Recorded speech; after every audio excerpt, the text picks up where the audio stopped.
नमस्कार, आप देख रहे हैं 4 पीएम बिहार और मैं हूं अभिषेक मिश्रा। भारतीय जनता पार्टी के लिए बिहार में अगर सबसे बड़ी कोई चुनौती है, तो वो है लालू यादव और नीतीश कुमार की दोस्ती का तिलिस्म।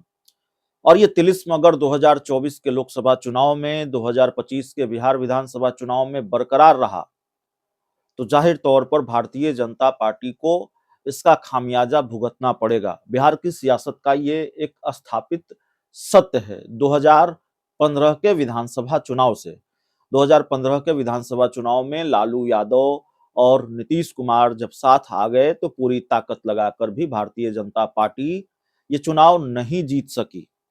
और एक वक्त ये माना जा रहा था कि बीजेपी आसानी से इस चुनाव को जीत लेगी, लेकिन लालू यादव और नीतीश कुमार की जोड़ी ने, इस जोड़ी के तिलिस्म ने बीजेपी के मुंह से जीत छीन ली।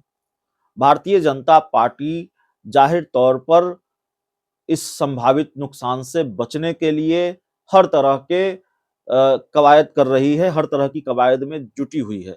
भारतीय जनता पार्टी जानती है कि बिहार में अगर सबसे ज्यादा बड़ी कोई चुनौती है तो वो ये दोस्ती है, लालू नीतीश की दोस्ती, और उससे फिर जो तिलिस्म बनता है वो तिलिस्म। तो इस तिलिस्म को तोड़ने के लिए Bharatiya Janata party Yadav vote bank में सेंधमारी की कवायद लगातार कर रही है। भारतीय जनता पार्टी की ये रणनीति साफ तौर पर है। ये टास्क मिला है बीजेपी के नेताओं को कि जो वोटर बीजेपी के साथ नहीं है पारंपरिक तौर पर, जो बीजेपी को वोट नहीं देते, चाहे वो मुस्लिम मतदाता हो चाहे वो यादव मतदाता हो, उनको भाजपा के साथ जोड़ना है। और खासकर यादव मतदाताओं को भाजपा के साथ हर हाल में जोड़ना है। इसके लिए बीजेपी ने बड़ा आयोजन भी पटना में किया, दावा किया कि हजारों की संख्या में यादव जाति के लोग बीजेपी में शामिल हुए हैं। नित्यानंद राय जो बीजेपी के नेता हैं, गृह राज्य मंत्री हैं, उन्होंने एक बड़ा कार्यक्रम इस तरह का करवाया। तो जाहिर तौर पर यह कोशिश होती रही है और इसी कोशिश के तहत आज मध्य प्रदेश के मुख्यमंत्री मोहन यादव बिहार आ रहे हैं।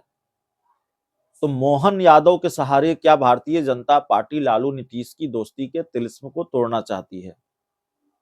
मोहन यादव के सहारे क्या बीजेपी यादव वोट बैंक में सेंधमारी करना चाहती है? मोहन यादव का पहला बिहार दौरा है मुख्यमंत्री बनने के बाद, और मोहन यादव के बिहार आने से बीजेपी को क्या वो फायदा होगा जिसकी उम्मीद भारतीय जनता पार्टी को है?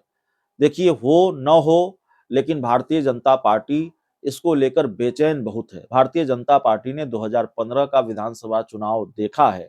भारतीय जनता पार्टी बिहार की सियासत के उस स्थापित सत्य को जानती है, समझती है कि लालू नीतीश अगर साथ रहे तो फिर कितना बड़ा नुकसान हो सकता है। बिहार में लोकसभा की 40 सीटें हैं और खोने के लिए लोकसभा के चुनाव में सबसे ज्यादा किसी के पास है तो बीजेपी के पास ही है। विपक्ष के पास, दूसरे दलों के पास जो है वो पाने के लिए है। बिहार में ही आप उदाहरण के तौर पर देख लीजिए तो जेडीयू की 16 सीटों की बात छोड़ दें, जेडीयू के पास 16 सीटें हैं।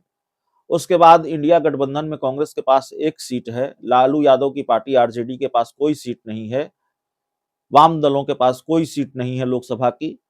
तो कुछ है नहीं खोने के लिए इंडिया गठबंधन में। नीतीश कुमार की पार्टी जेडीयू की बात छोड़ दे तो जो है पाने के लिए है, लेकिन बीजेपी के पास खोने के लिए बहुत कुछ है। बिहार में अगर मामला फंस गया और बिहार जैसे कई दूसरे राज्यों में कम कम सीटों पर, बड़े राज्यों में कम कम सीटों पर बीजेपी अटक गई, जो कभी ललन सिंह ये गणित समझाया करते थे कि बिहार, झारखंड और उत्तर प्रदेश, पश्चिम बंगाल में 40-50 सीटों पर बीजेपी को अगर नुकसान हो गया, 40-50 सीटों पर बीजेपी रुक गई, तो फिर जाहिर तौर पर मोदी सत्ता से दूर होंगे, दिल्ली की कुर्सी तक नहीं पहुंच पाएगी बीजेपी। तो ये अलग अलग गणित है जो विपक्ष के नेता, इंडिया गठबंधन के नेता बताते रहे हैं, और भारतीय जनता पार्टी के लिए यही एक चुनौती भी है। तो खैर, आज मध्य प्रदेश के मुख्यमंत्री मोहन यादव बिहार आ रहे हैं और मोहन यादव का ये पहला बिहार दौरा है। श्री कृष्ण चेतना विचार मंच के आमंत्रण पर वे बिहार आ रहे हैं। मंच की ओर से कृष्ण मेमोरियल हॉल में उनको सम्मानित किया जाएगा और जाहिर तौर पर भारतीय जनता पार्टी को ये भरोसा है कि उसका जो समीकरण है वो और सुदृढ़ होगा, वो और मजबूत होगा, यादव वोट बैंक को साधने में मदद मिलेगी। लेकिन अब कितनी मदद मिलेगी ये तो चुनाव के वक्त ही पता चलेगा। मोहन यादव 12 बजे विशेष विमान से पटना पहुंचेंगे, शाम 4:30 बजे फिर वो भोपाल के लिए रवाना हो जाएंगे।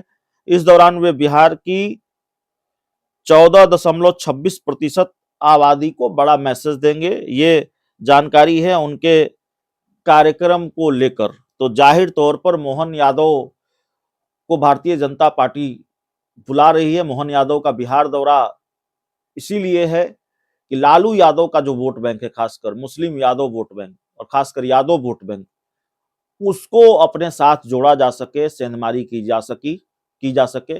बीजेपी ये दावा करती रही है सहनी वोट बैंक के मामले में, यादव वोट बैंक के मामले में, कि वो अब भारतीय जनता पार्टी के साथ हैं। लव कुश समीकरण जिसकी बात कही जाती है, कुर्मी कुशवाहा वोट बैंक के बारे में भी बीजेपी का दावा है कि वो अब बीजेपी के साथ जुड़ गए हैं वो वोटर। तो इस दावे में कितना दम है ये तो चुनाव बताएगा, और इस दावे की हकीकत मौजूदा वक्त में आप और हम सभी जानते हैं। तो भारतीय जनता पार्टी अपनी इस कोशिश में कितनी कामयाब होती है ये देखना बड़ा दिलचस्प होगा। फिलहाल इस रिपोर्ट में इतना ही। बहुत बहुत धन्यवाद।